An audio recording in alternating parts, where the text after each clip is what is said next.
Stupidly enough, I did not make any marriage certificate. And now, my in-laws are throwing me out after 20 years of suffering. Suffering not because there was no joy or there was no laughter and fun with my late husband, but because we thought... Or is the man still alive? I'm pretending to be a widow now. Okay, okay. I'm acting now. You're married? Yes. And the man died? Yes. Okay. Yes. I've been married for 20 years, and I just lost my husband. 20 years without any issue. And unfortunately, I didn't issue any wedding marriage certificate. As I speak to you, my in-laws have thrown me out of my house, the very house I told with my husband to build. So you may likely see me in the streets. I'm helpless. I'm helpless. What am I supposed to do? Well, you know that generally that's why.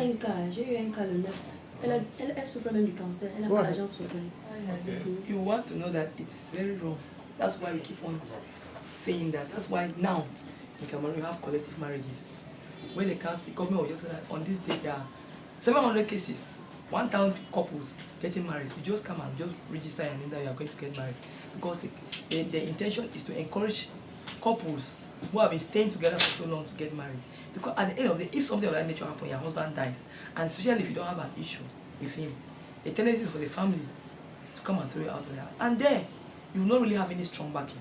But if you were married without children and you had your marriage to back you up, you know that you'll be better pleased. At least the law is there to protect you. You go to court and you claim all your rights, and the court is there. But when you don't have a marriage certificate, what would the court be basing its judgments on?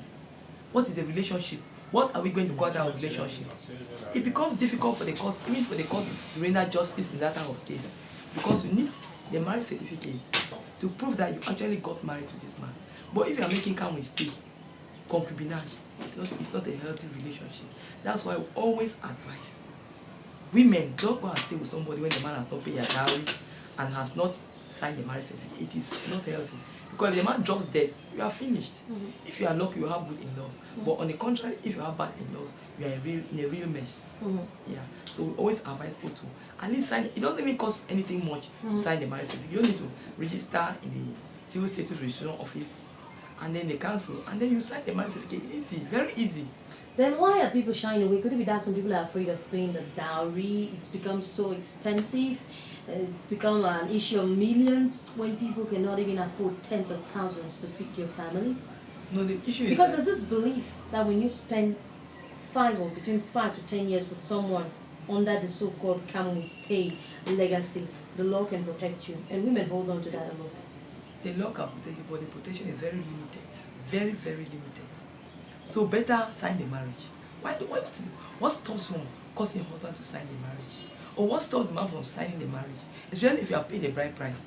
Because most even pay the bride price, but refuse to sign the marriage. Because you don't want to be held bound. Because when you sign the marriage, it's like, for instance, if you sign monogamy. Monogamy is one man, one wife to the exclusion of all other men. It means that the man has not got any right to take another woman.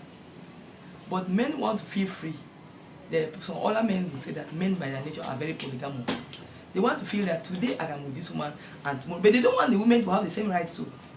So that's why the men refuse, but generally the women want their husband to sign the marriage certificate because it protects at least the women. But the men, for those who want to sign, they want to sign polygamy because they all want to feel they have the right to have as many wives as they want.